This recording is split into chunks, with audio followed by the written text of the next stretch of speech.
You're now listening to the Boys in the Booth podcast with your hosts, Harper Cody, Chad Melbourne, and Casey Abrams. New episodes every Monday on Spotify and Apple Podcasts.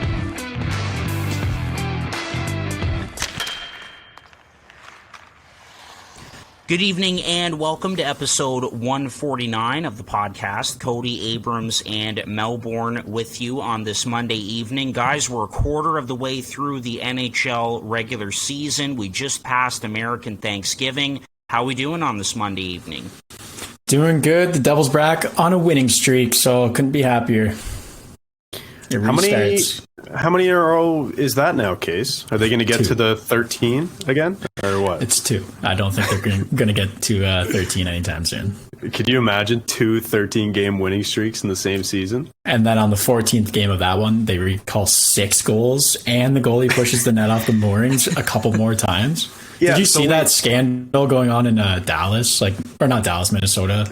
Everyone calling out Matt Murray about that stuff? Yes, for sure. And goalie related too. Did you see, kind of unrelated to what you're talking about, but did you see Hellebuck go down with his bucket off in overtime there, and then they scored and it counted, and they were Hellebuck was like, what the hell? I was in danger. But anyway, Case, can you just say who beat the Devils, who ended their 13-game win streak? The refs and New Jersey Devils beat the Devils. The other team that won did not deserve a win in that game. I knew you were going to say the refs. Boys, I'm doing well. I'd be doing better if I didn't have a splinting headache. It's been just a brutal long day of nonsense. It's exam season coming up, so this week is just going to be super stressful. Taking next week off of the podcast, just letting everybody know, because doing exams, not going to have time to edit and stuff. I've got 4 in the span of 5 days. That's going to be torture. But then after that, I'm done on the 9th, and I am looking forward to the holidays. I have my 2020 convocation that was rescheduled to this year. I'm finally going to, walk across the stage and get my diploma. That's on the 15th. And also on the 15th, I'm not going to spoil it yet, but we have something interesting coming up. We've got a nice little partnership, and that's all I'll say to tease that. But Harper, how you doing, man? I'm good, man. Great to be back on with you boys. Case, sorry that the losing streak ended, and honestly, I feel like this team can never lose again, or the fans are just going to have a shit fit and be either throwing beers on the ice in New Jersey or on their basement floor or whatever, and just have a field day with that. But no, I don't know. It's not the losing. It's how it happened. If I wouldn't have thrown anything on the ice, but I can get the frustration. Even if you think all 3 are goals, it's still so frustrating to be a fan and watching that happen. Man, I could imagine. Absolutely. I could imagine, especially they've sold out the last few games, and a sold out crowd waiting for a franchise record to be broken, and then that happens. It's I get the frustration and I like the passion, but that's not really the way to do it. And I mean, sorry to cut you off. No, that's okay. We see goals get called back all the time, and not to stick with this for too long, but I feel like it was increasingly more frustrating with the fact that losing streak, that win streak was at stake in that hockey game. So absolutely. But anyway, kind of got off topic there for a sec. Doing good. Can't believe we're at the end of November here, and the holidays are coming up. Before we know it, we're going to be doing our World Junior preview episode and all of that. So exciting things to come. And yes, Chad, that very cool new sponsorship that we've got coming down the pipe as well. So exciting things to come. And all is well. So why don't we get into a little fantasy corner, guys? And Case, we'll start with you. This podcast is sponsored by Liquid IV. Winter is back, and whether you're playing pond hockey or nursing an eggnog hangover this holiday season, Liquid IV has you covered. Just 1 stick of Liquid IV in 16 ounces of water hydrates faster and more efficiently than water alone. It contains 5 essential vitamins: B3, B5, B6, B12, and vitamin C. It's made with 3 times the electrolytes of traditional sports drinks, premium ingredients, non-GMO, and free from gluten, dairy, and soy. There are plenty of awesome flavors too, but my personal favorite is lemon lime. Get 20% off when you go to liquidiv.com and use the promo code boys_in_the_booth. That's 20% off anything when you order using the promo code boys_in_the_booth at liquidiv.com. Experience better hydration today with Liquid IV. This podcast is sponsored by the ticket app SeatGeek. SeatGeek takes all the confusion out of buying tickets, making it quick and easy to get the best deals on tickets to your favorite sporting events. Plus, Boys in the Booth listeners get $20 off their first ticket purchase on SeatGeek with the promo code BOYSINTHEBOOTH in all caps. So click the link in the description down below to download the app and remember to get your discounted tickets using the code BOYSINTHEBOOTH in all caps. Get great seats for a fraction of the cost with SeatGeek. Oh, I had a brutal week. My team sucked. The other guy's team, it was Emerson. Emerson's team was great. That's all I can really say. He has a decent team. Yeah. I'd like to blame this one on the province of Alberta. I'll blame it on all of the province of Alberta. If you're in Alberta listening to this, it's your fault. Okay. The main contributing factor to him smoking me this week, 215.95 to 167.85, is Darcy Kemper, 20.6 points. Vitek Vanacek, 21.6. My goalie is Jacob Markstrom, 9 points. Stuart Skinner, negative 0.4 points. Thanks, Alberta. Yeah, that'll get you. Stuart Skinner is a guy who, like, his fantasy value kind of rose really, really quickly. And then all of a sudden it's kind of just been meh, as the Oilers have also been meh. Like, I think they're like 500 right now, and they're kind of surprising some people. Like, we thought they would be a lot better. Big win for them over the Rangers over the weekend, and a big win for Jack Campbell. If anyone needed a win as a goaltender, it was that guy.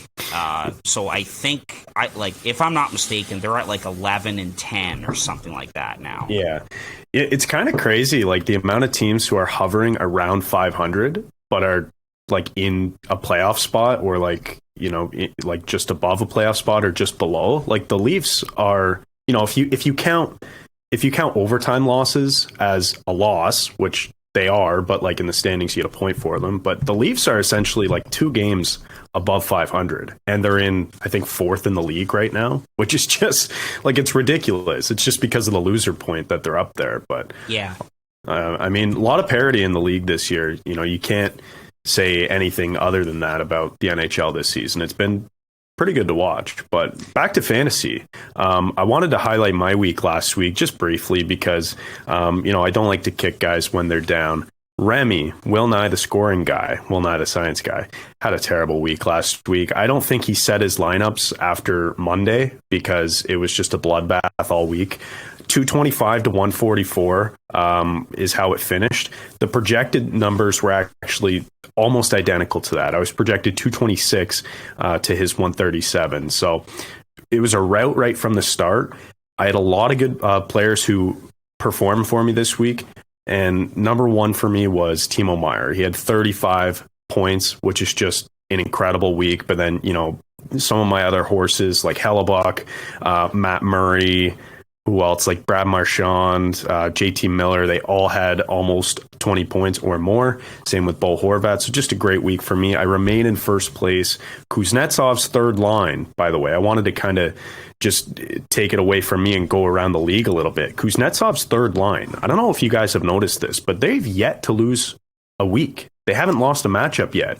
They're 7-0, same as me, but their points for totals are lower, obviously. And it's my buddy Jacob from school. And I did not know going into this fantasy league that he was this consistent of a fantasy player. I actually thought it would be my other buddy from law school, Book Hockey, my buddy Connor, that had the better team at first glance out of the gate. But Kuznetsov's third line, by the way, great name. And his team has been fantastic so far. Also have to shout out, Case, because you mentioned it, you played the better of the two Cody brothers last week. His team, Patrick Swayze, is pretty hot. They're 5-2-0, sitting in 4th place right now, and he's got a good squad. But Hart, before I pass it to you. You know, I have to bring this up.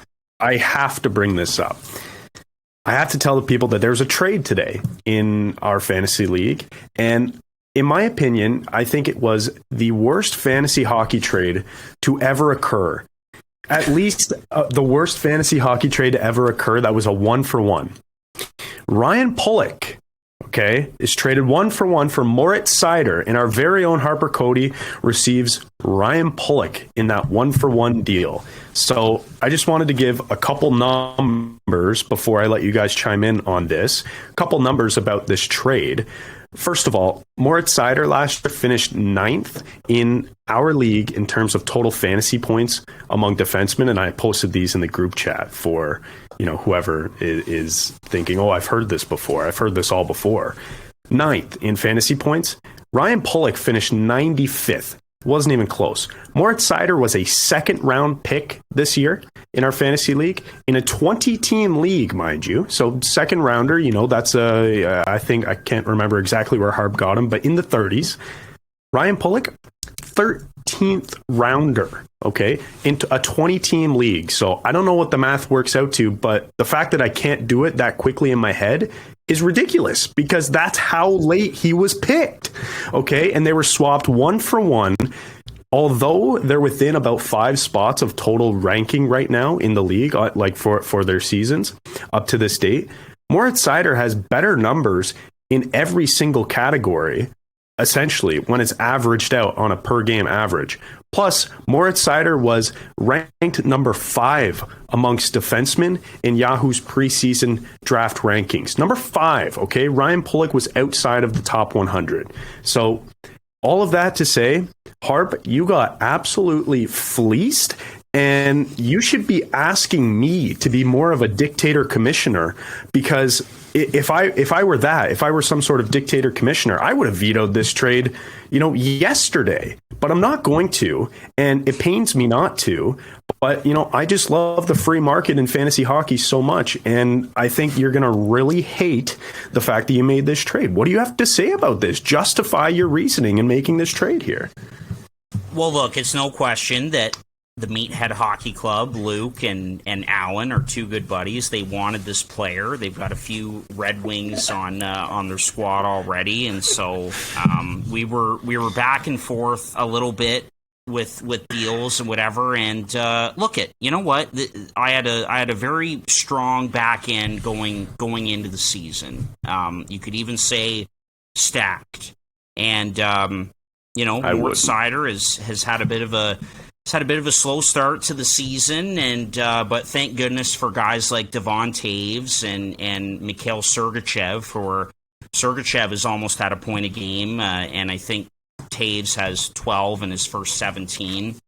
So, yeah, I mean, I can understand that it's a bit of a head scratcher to you and to the both of you and to many that, you know, I would make this deal. We did, Luke and I and Alan, we did go back and forth a little bit about some forwards to put in there, but just couldn't find some common ground. And, you know, they were interested in a couple of guys that I had that I didn't want to part ways with that were starting to heat up a little bit, and vice versa.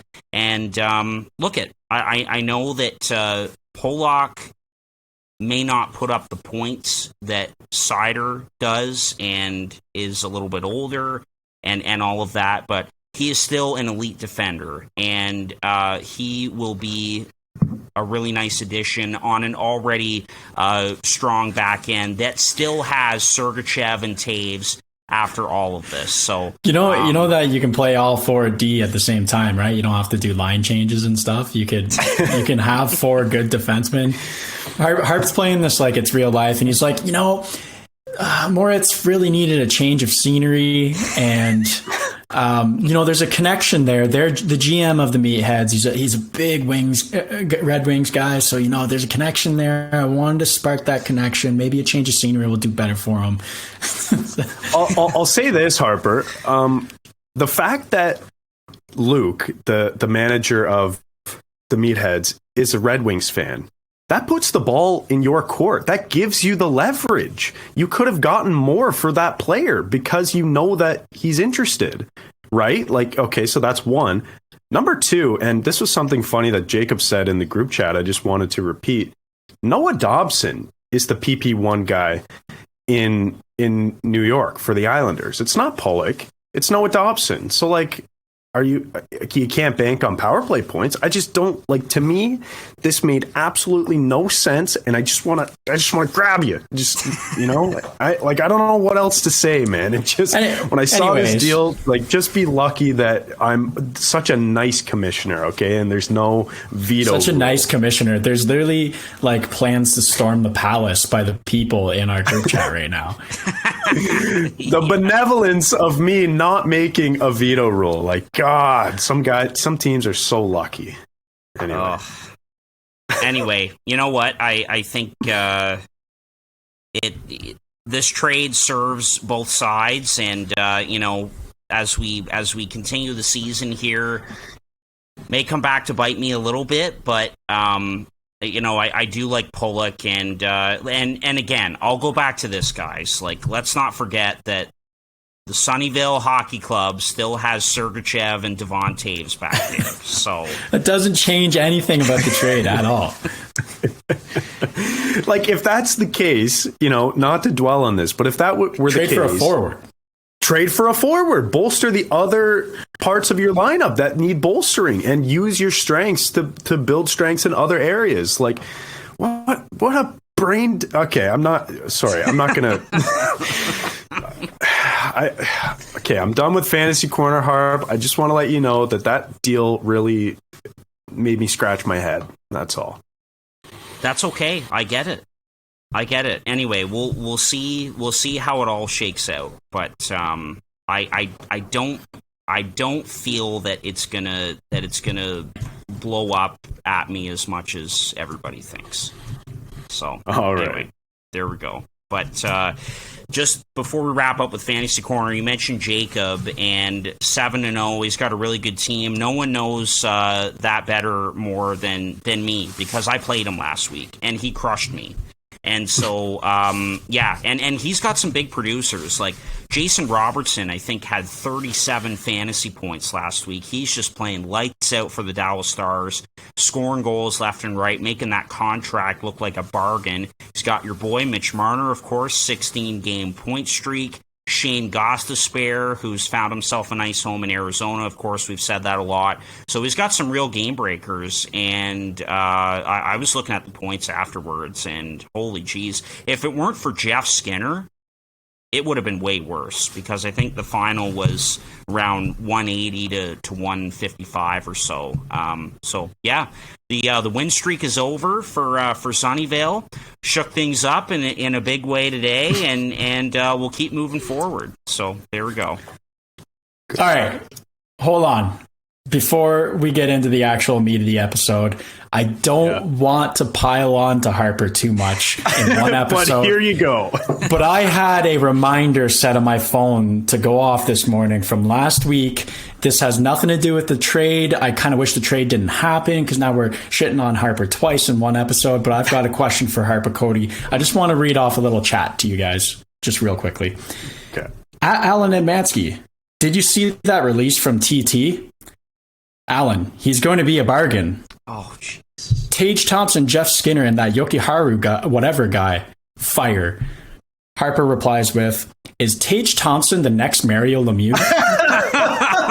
No emoticons. I forgot about nothing. That. No sense of sarcasm. I did too. Just a dead honest question. Is Tage Thompson the next Mario Lemieux? I was befuddled reading that. I was by myself, and I wanted to look to the next person and be like, what the fuck? Okay. Oh my God. I should have rephrased that a little bit. Is Tage Thompson looking very similar to Mario Lemieux? And guys, I know that I'm not the only one who believes this. With the Mario Lemieux, hold on. There's an argument. Believes what? There's an argument what?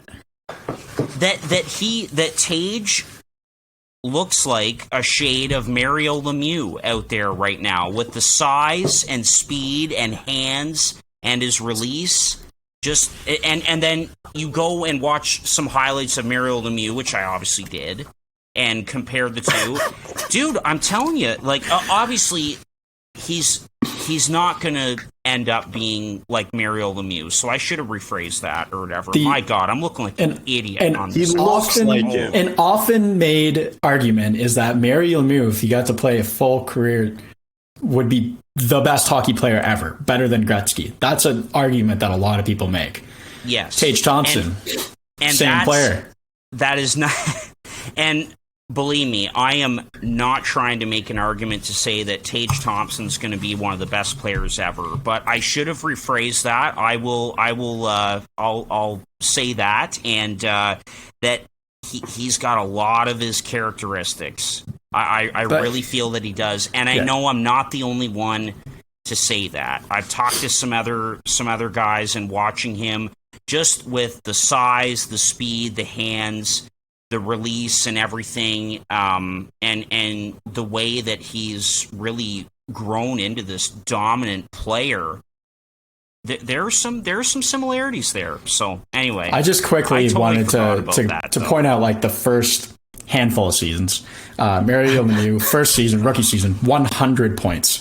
Second season, 141. Then 107, 168. After that, 199 points, 85 goals in 76 games. Tage Thompson, on the other hand, 9 points. Let's see, 12 points. 0 points in one game that year. 14 points. 68 last year. We'll remember that one. Yeah, and he shot 20% all year. He's on pace for 101 this year. Yeah, I'll say that. Yeah, Chad, you say that, and you were ripping on him before the season started and early on. And has he slowed down at all? No. Like, at this point, that 7-year contract is looking like a goddamn bargain now. Could we maybe say, it hasn't like, even started yet? Could we maybe say, like, Rick Nash or, like, I don't know, anyone else that was a big player with a good shot? Pick a different power forward-esque player with some skill. Like Rick Nash. There's a good portion of the population of people from the age 35 to 60 that would want to punch you in the face if you said that to them in front of their face. Well, so Harp, I want to clarify. You're saying that the comparison is like, I'm going to give you the benefit of the doubt here, okay? And I want to clarify. You are saying that he looks like him on the ice because of his hands, because of his size, because of his shot, correct? You're not saying that he's going to produce the same way as Mario Lemieux, who had 199 points in a season. Right? Exactly. Now, do I think that Tage Thompson could end up being, and very well maybe this season he's looking like it, do I think that he could be close to a point a game player every season? Yes, I do. I think that's fair. I think that's fair too, but I'm not going to text anyone that he's the next Mario Lemieux. And again, I should have rephrased that, but I tell you, and, you know, Case, you mentioned that demographic in there, that some of them that want to, you know, punch me in the face for saying that. Well, who do you think I heard it from in the first place? Guys within that demographic that watched Mario Lemieux that are saying this stuff. And so, and then I looked into it myself, and, oh, man, like yes, he's not going to be the next Mario Lemieux. But there are just so many similarities there, and just the way that he's grown into his body, he's looking like that dominant force that Mario was, with the size and speed and skill. Anyway. It's like spilling a beer in a swimming pool and saying it's a beer now. It's a beer pool. It's a beer pool. I'll say this as we wrap up on the Mario Lemieux comparison to Tage Thompson. I'm going to title this as a short video on YouTube, and I'm going to caption it, or I'm going to title it, "Is Tage Thompson the next Mario Lemieux?" And if you've watched this far, I just want to say, gotcha. Clickbait. Gotcha. Last thing I'll say before we move on to our main topic for the episode is just, when you guys have a few minutes, just do a little comparison. Go on YouTube, watch some Tage highlights, watch some Mario highlights, and just kind of look at the two a little bit, okay? That's all I ask. Gotcha. All right. Awesome. Okay. Let's move on to our main topic now, and we're we're already a quarter through of the way through the NHL season, as I mentioned right off the top, fellas, and so naturally there's going to be those conversations about early award winners. And so we're going to be talking about early front runners for the Norris Trophy for best defenseman in the NHL, a quarter of the way through. So, Case, I have a feeling, or we both have a feeling of who you're going to be talking about. So why don't we start with you first? Yeah, as you can see, I'm wearing a San Jose Sharks jersey, and that's because I don't have a Colorado Avalanche jersey. I'm going to go with the smart pick is still Cale Makar. He is just the GOAT on the back end currently, man. They're expected to score 66.1% of the goals when he's on the ice, and he has the most share of ice time in the entire league. He's played 5 games less than Erik Karlsson. I think in those 5 games that he makes up, he scores over a point per game and catches Karlsson in no time. I love the season that Erik Karlsson's having, like 3.31 points per 60. That's unbelievable. 13 primary assists. He's already in the double digits for goals. Unbelievable. There's a couple things going against him, though, and that's 6.7 goals above expected. He's kind of playing above his shooting caliber. His shot percentage, speaking of that, is 16.4%. I don't know how sustainable that is as a defenseman. Like, you're shooting from the blue line. You're not expected to shoot or score 16.4% of the time.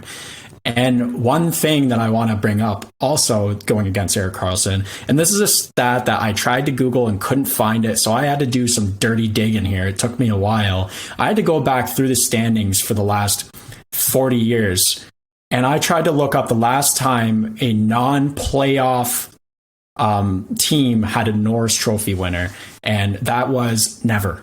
I could not find it. I went back to 79-80, and there was not one Norris Trophy winner that missed the playoffs, and currently Erik Karlsson's team is on pace to do so.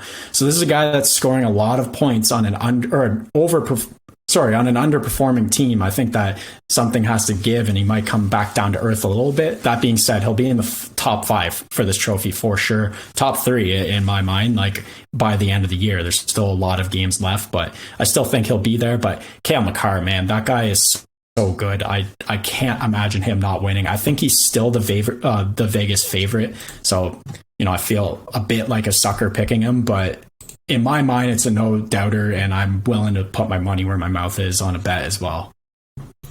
Yeah, Case, great pick. That's kind of how I structured mine too. Like, we're picking a couple guys here, like one who we think has a good shot at winning, and one guy who could be a bit of a dark horse pick. And when you said that you're willing to put money on Makar, that's what it came down to for me as well. When I was thinking about the players I was going to pick, it was like, who do I feel comfortable putting a tenner on, a $20 bill on? Who do I feel comfortable betting on? And Cale Makar for the Norris Trophy is always a guy I'm going to feel comfortable betting on. He said he's number 1 in Vegas odds currently still, even though Erik Karlsson is off to an incredible start to the season. So yeah, that's a good pick there. Makar, it's funny that.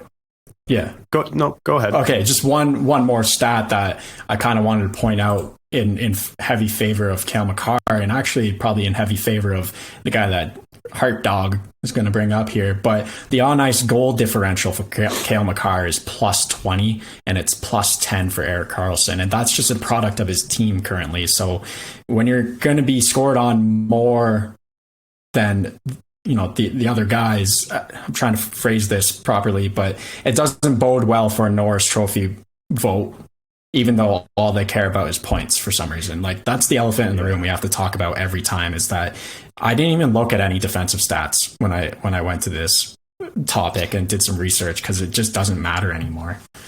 Don't know. It really doesn't. No, it really doesn't. They should have 2 trophies. We say this every year: best offensive defenseman, best true defenseman. They should be 2 separate trophies. But back to Cale Makar, like I was saying, it's kind of funny that we've almost hardly talked about him this year. Yet he's quietly over a point per game yet again as a defenseman. And he's just night in, night out. You know exactly what you're going to get from the guy.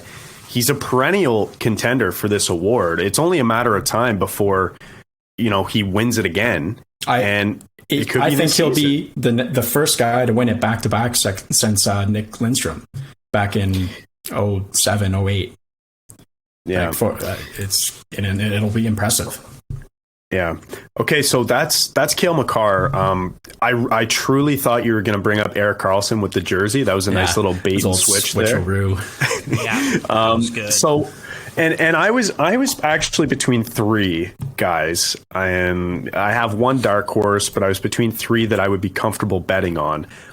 You brought up one of them, Casey. That was Cale Makar. Harper, I have a feeling you're going to bring up the other player who I would be comfortable placing a bet on and get some good value at for the Norris Trophy win. So I'll talk about the third player that I considered that I would be comfortable betting on, and that's Erik Karlsson. Like, he's a clear favorite right now. It's something I didn't know, Case, that you brought up, that there hasn't been a single winner of this trophy on a team who hasn't made the playoffs. Yeah. That's pretty crazy. Like, that, you normally hear that about the Hart Trophy, like there's never been a Hart Trophy winner who missed the playoffs in that year. But I guess the Norris, like, it's a bit of like recency bias, I guess, because you look at like how the team is doing currently as opposed to like how the team has done in the past. And that's usually how the Norris is given out. It's like how good a guy has been over the last couple of years, and is it his time yet? And we can get into that. Like, it's not really fair how they do it that way, but it's honestly like the Hall of Fame, where they're like, this guy's been waiting around a while, we'll get him in there. Yeah, except for Alex McGillney, who is still not a Hall of Famer. Right. But I'm going to pick Erik Karlsson. He's got 11 goals, 21 assists for 32 points through 24 games as a defenseman. 20 of those points have come at even strength, which is ridiculous, at 5-on-5. He leads all defensemen in goals, points, takeaways too, shot attempts. He has a 58% Corsi percentage, and like I said, his production is coming largely at 5-on-5, which is extremely impressive for a guy playing on a team that frankly is just not very good. The one knock I had against Karlsson, Case, that I don't believe you brought up, is that he's second in giveaways in the NHL. He's fourth in takeaways. Yeah, exactly. And number one among defensemen. So I think both of those numbers are inflated just based on how much he plays per night. Mm-hmm. Top D-men are usually in the top, like number one D-men usually consist of, I would say, like 8 of the top 15 players in most giveaways, because they're just on the ice so much and things. Yeah, it's gonna be a stat that the guys who pass the puck the most are gonna give the puck away the most. Exactly. It's inevitable. But with all that being said, I think we're seeing the resurgence of prime Erik Karlsson, and that's my pick to win the Norris Trophy this year. I would love to see it, and if there's a chance that the Sharks could squeak into the playoffs, I'll be hammering some money on Erik Karlsson. He will.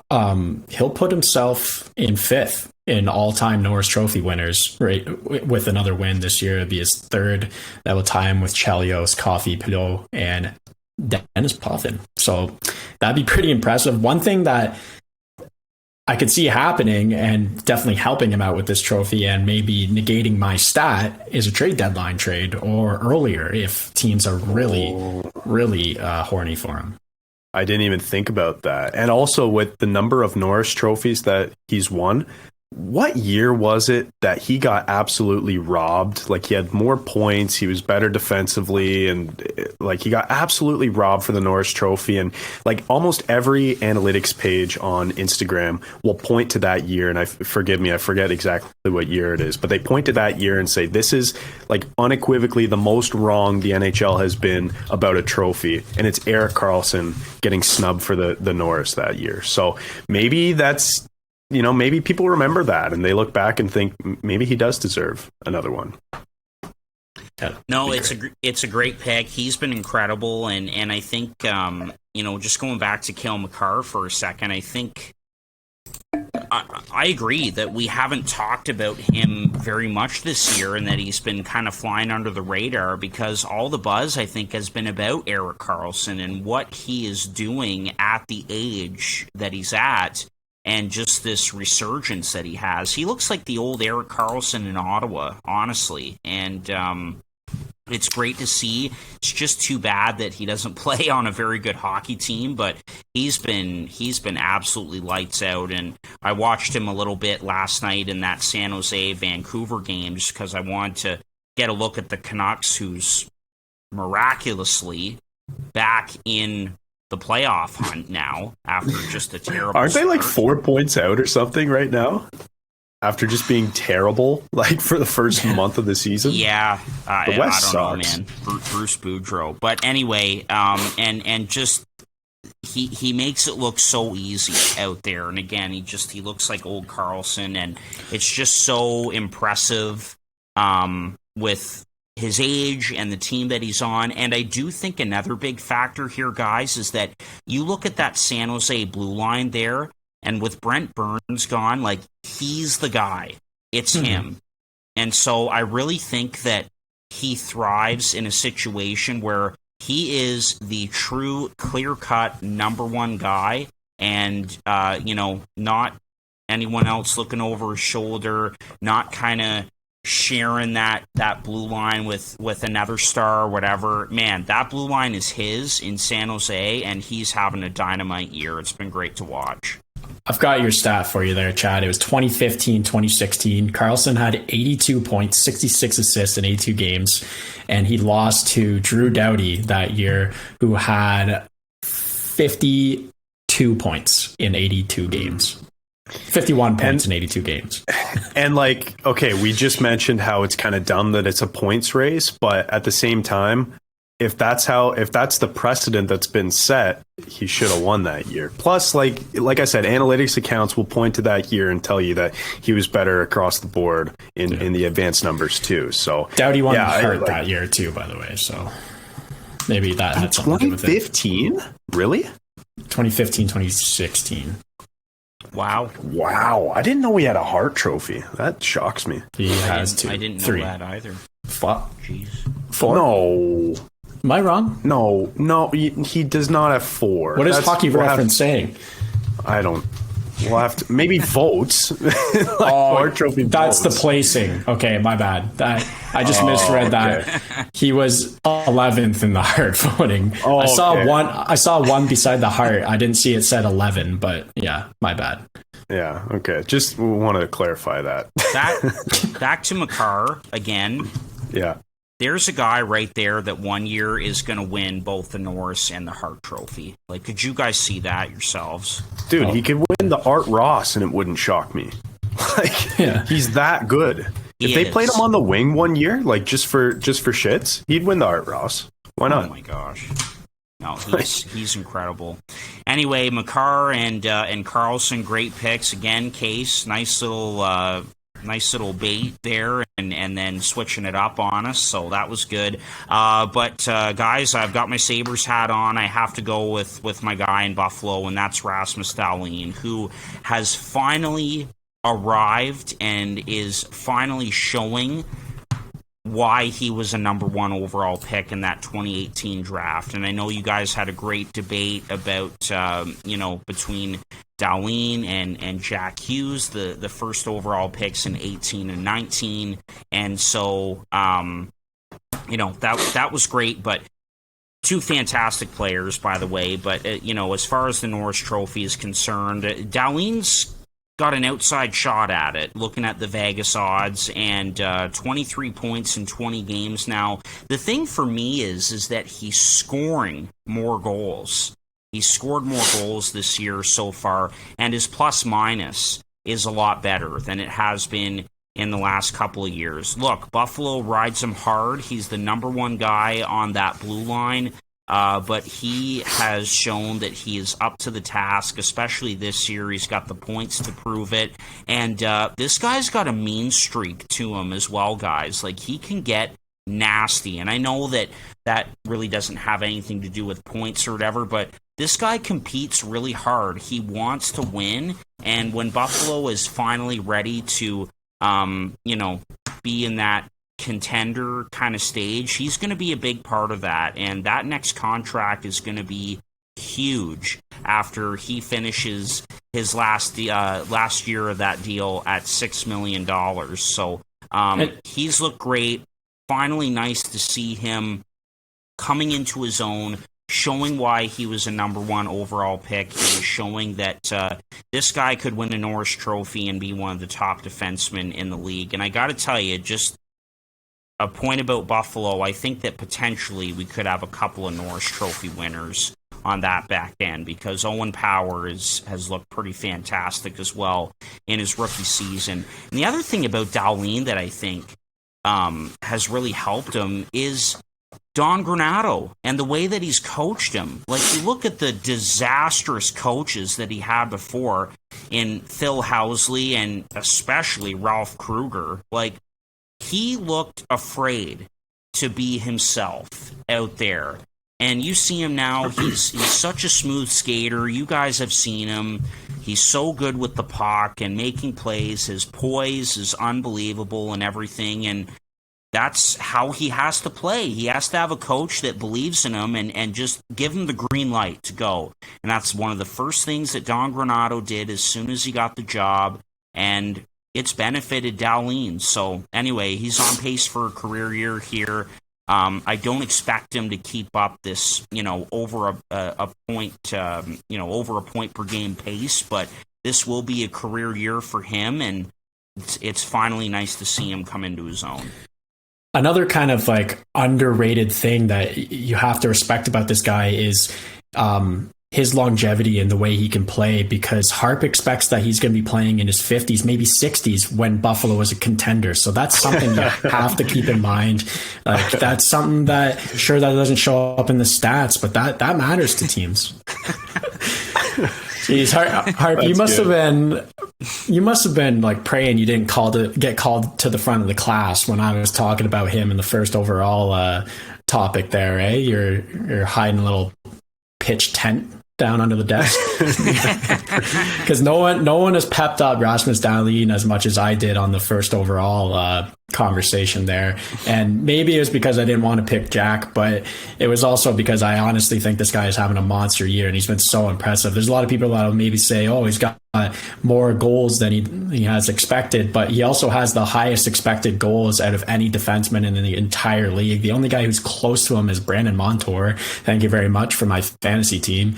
But yeah, Dahlin, I watched him the other night. They played the Devils, and well, first of all, that mean streak you're talking about, he overhand, like, lumber cutting, chopped Dawson Mercer right across the stick, shattered his stick in half, didn't get a penalty, and then shoves him away. And I was like, okay, he looks like he'd be the face of an ice cream company. Like, he's just like so sweet looking. But man, he does play a little pissed off. He's often, dirty, especially when he's playing against Austin Matthews. But yeah, he had a couple sprees there that he just kind of got the puck. He got in deep on the Devils, made a nifty little move, got himself to the crease, and had a chance. And he has the highest high danger scoring opportunities out of any defenseman, and it's easy to see. The one more thing that I said to Chad when we were watching that game, and this might hurt him in the Norris, I don't know, but he is unnoticeable until he's noticeable. Like, he's totally unnoticeable all game until these big, high danger scoring chances happen. And maybe that's a good thing as a defenseman. If you're not being noticed, it's because you're not getting scored on. And it's like fly under the radar type hockey. But then he gets the puck and he goes on a rush, and you're like, okay, he's the best guy on the ice right now. And it's just flashes like that with him. So I'd like to see him. You say he's unlocked part of his game under the new coach. Well, I think there's even more to be unlocked there, where he is just that full steam ahead type of guy. Yeah. Dahlin is a great pick. That was the third guy that I was considering talking about, because Harp, like, Dahlin is my favorite Sabre. He has been since he was drafted. I loved the guy up until the draft, leading up to the 2018 draft, because I would see his highlights from Sweden, and he was just incredible. The way he handles the puck and, dances around defenders and whatever. Like, I just love the way he plays. He's fearless. And I like the comment you made about the two previous coaches, Housley and Granato, who didn't really seem like himself. Housley and Kruger. Sorry, Kruger. Yep. And by the way, I wanted to say, when you were talking about Kruger, you liked him at the time, and both Casey and I said that was kind of a dumb move to hire him because he had no experience, and it was odd. But anyways, he looked not like himself, but now he looks like himself this season for sure, and I absolutely love it.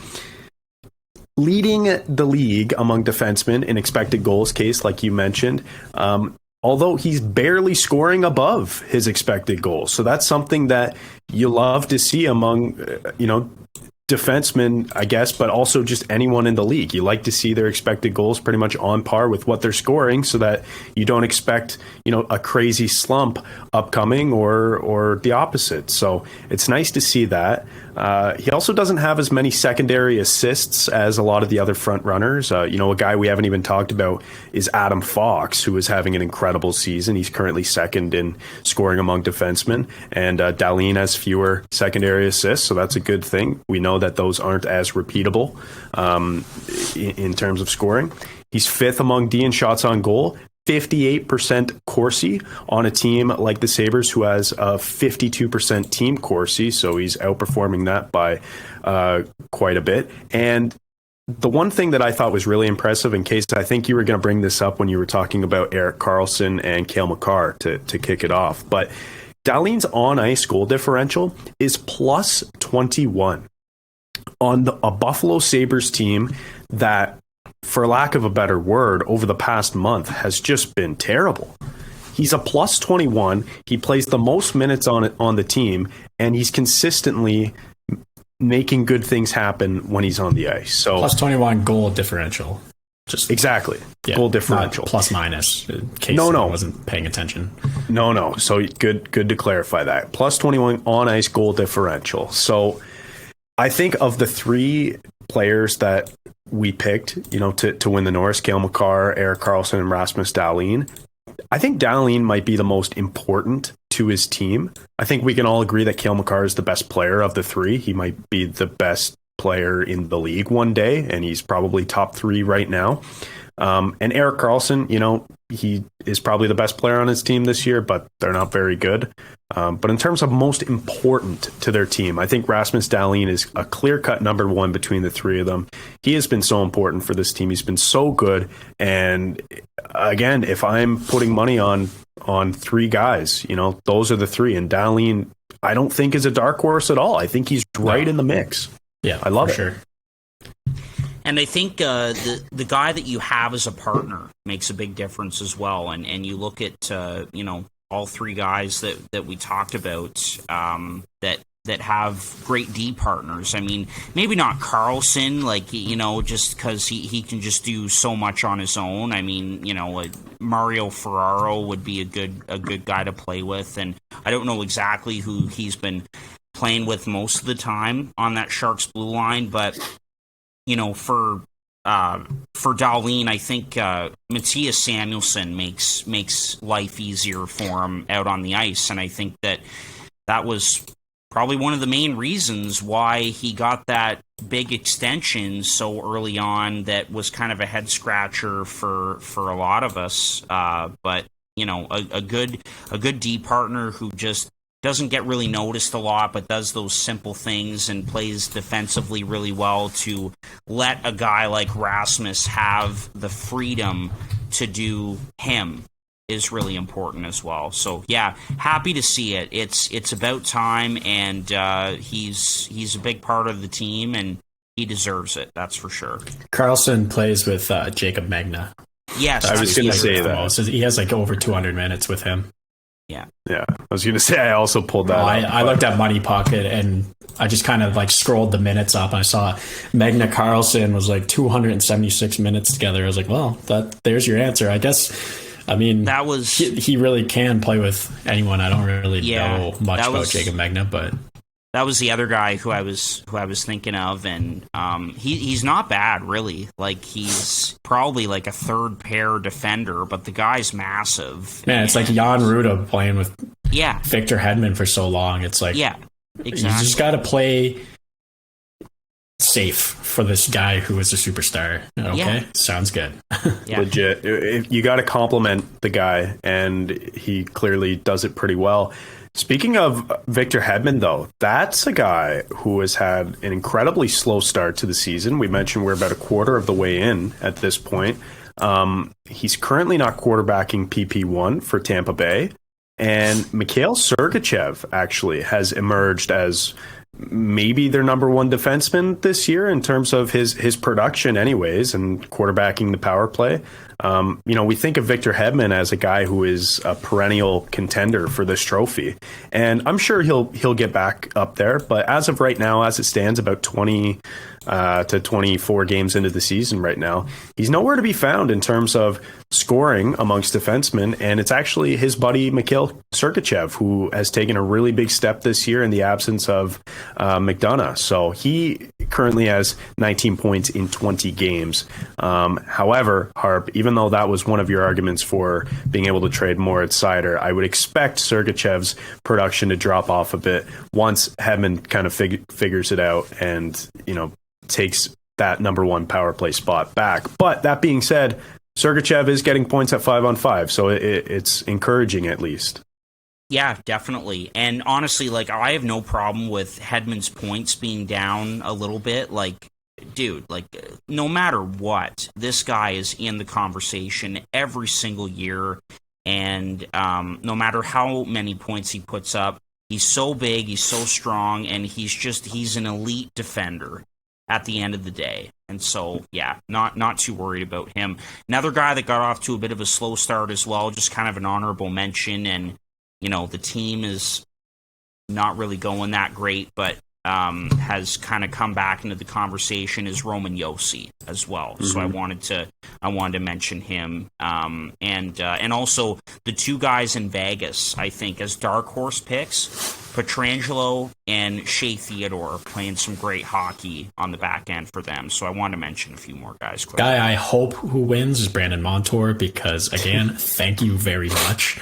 He's been phenomenal. And another little shout out that the guy deserves it because he's kind of been a catalyst for this team, but is never really in this conversation, is Josh Morrissey, who's having an unbelievable year in Winnipeg. Yes. He might have more Hart Trophy votes than Norris Trophy votes by the end of the season, because he's leading this team in points, and they're second in the division, not expected to be second in that division. So how does a team with Connor, Ehlers, I know Ehlers hasn't played, but Connor, Ehlers, Scheifele, Wheeler, etc., how is their team being led in points by Josh Morrissey, who, to be honest, if you asked me at the start of the year who I think the most important defenseman is for that team, I would have said Neil Pionk, if I'm being completely honest. I think he, the minutes that he munches. I would have said Morrissey. Morrissey's definitely there, but I'm talking about importance, To satisfy the analytics nerds like myself and Chad in particular, I think Harp doesn't look at the advanced analytics as much. One that jumped out to me for Josh Norris, giving him the last name. Josh Morrissey is net miss percentage above expected, and that is 0. He is at 0. He hits the net when he's expected to hit the net. I'd like to point out a couple other guys. Rasmus Dahlin, negative 16.5%. Erik Karlsson, negative 7.1%. Adam Fox, negative 8.3%. Makar, negative 1.3%. So I guess there's a bit of luck going towards Karlsson and Dahlin compared to Josh Morrissey, who was just hitting the net when he's supposed to hit the net. I don't know. It's a funny little stat. There's something interesting and something to be said about a guy who can get pucks on net. It's not easy to do. It's not easy to filter a shot through from the blue line. Not that I've done it in my playing days being a goalie, but it's not easy to do. Am I reading that stat completely wrong? I don't know. But the backside of that stat that doesn't look as good, but when you add the expected, it does, is percentage of unblocked shots that miss the net, and Josh Morrissey is higher than all of those guys.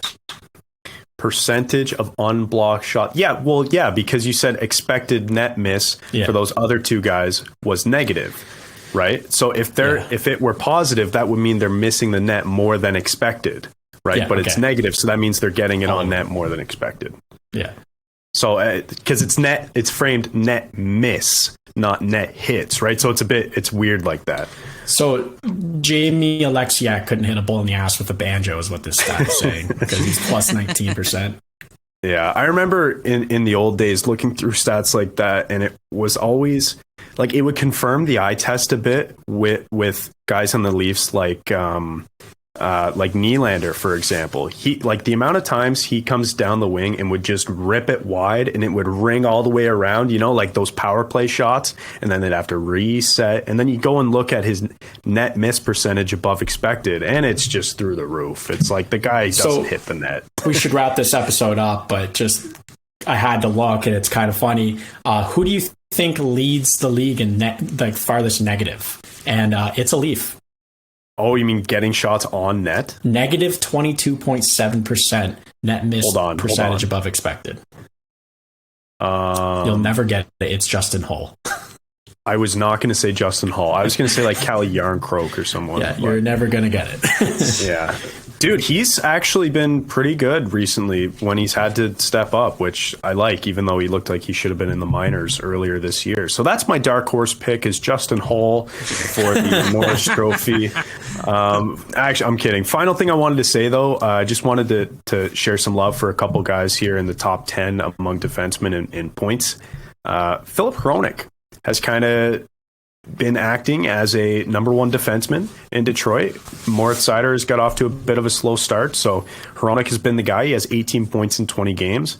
And also Quinn Hughes, a guy who's always going to be in the conversation, but doesn't get as much love as the guy that he was tied to for the longest time, and that's Cale Makar. But Quinn Hughes, currently 21 points in 18 games, so he's killing it on a team that's not doing very hot. So a couple shout outs there. I also have a shout out too for a young defenseman. This is a weird one. You guys are going to be like, what? Maybe even who? Whatever. JJ Moser of the Arizona Coyotes has 14 points in his last 19 games. How about that? Was Moser a Sabre? Nope. Who am I thinking of that was a Sabre that maybe plays in Arizona? Am I thinking of someone different? I don't know. Maybe I'm just making things up at this point. I think this episode's gone on. Yeah, it's gone on too long, but it was a fun one.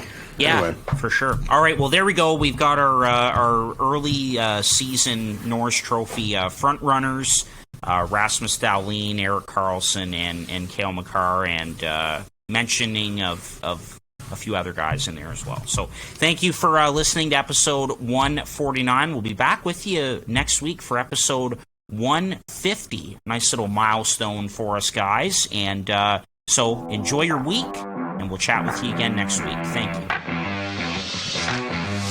This has been another episode of Boys in the Booth with Harper Cody, Chad Melbourne, and Casey Abrams. New episodes every Monday on Spotify and Apple Podcasts. Connect with the Boys in the Booth on Instagram, Facebook, and YouTube at Boys in the Booth. Visit boysinthebooth.com for show details, and don't forget, you can become a patron of the podcast for just $1 a month at www.patreon.com/boysinthebooth.